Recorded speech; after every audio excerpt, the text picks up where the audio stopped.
Welcome. This video is part of a 12-month healing series hosted on YouTube.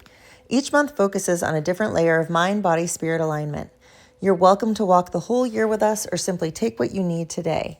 Today we'll be talking about redefining success without burning your life down. By the time we reach this point in the month, something important has usually shifted. Not dramatically, not loudly, but quietly. You may not be able to name it yet, but you can feel it. A subtle loosening, a questioning that didn't exist before, a sense that the old definition of success no longer fits quite as tightly as it once did. And this is where many people make a mistake. They assume that noticing misalignment means they now have to do something big, change careers and relationships, overhaul their lives, make bold declarations. But alignment does not begin with destruction. It begins with realignment.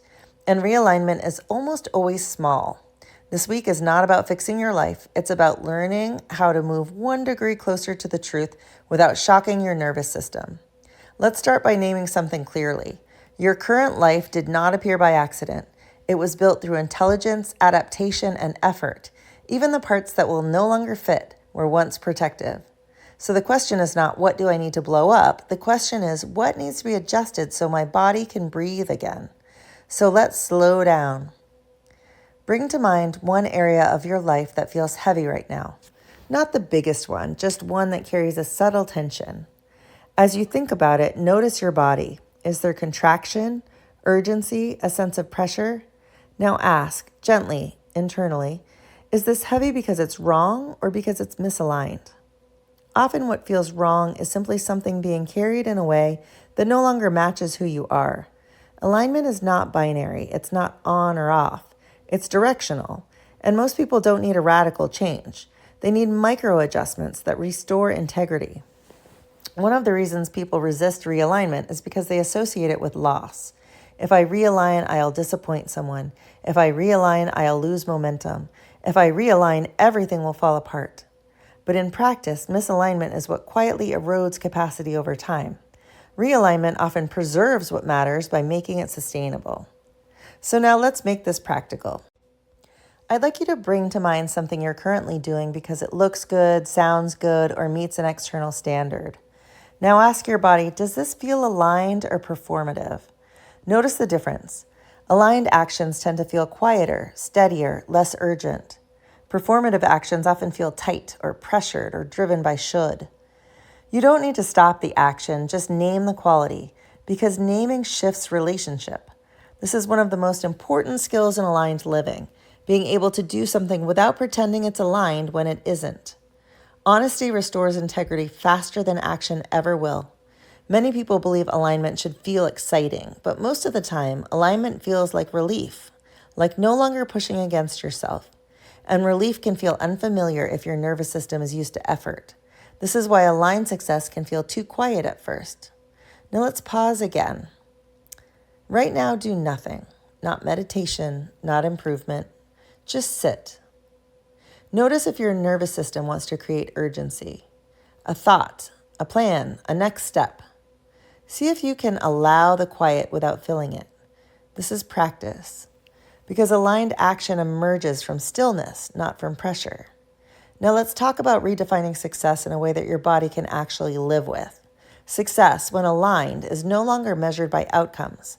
It's measured by how you experience yourself while moving toward them. Let me offer a different set of success indicators.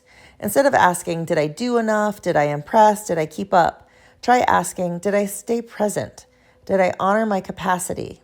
Did I tell the truth internally? This is not lowering standards, it's raising integrity.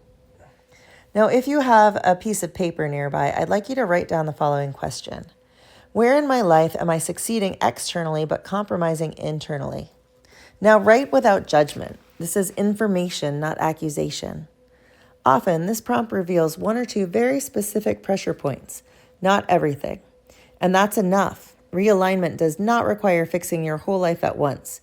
It requires choosing one place where you stop abandoning yourself. Now, let's make that concrete. Choose one small adjustment you can make this week that would reduce internal friction. It might be asking for more time, saying no once, resting without justification, or telling yourself the truth privately. Notice how your body responds when you imagine making that adjustment. If there's relief mixed with fear, that's often a sign of alignment. Alignment doesn't remove fear, it removes self-betrayal. As we come toward the end of this month, I want to name something important.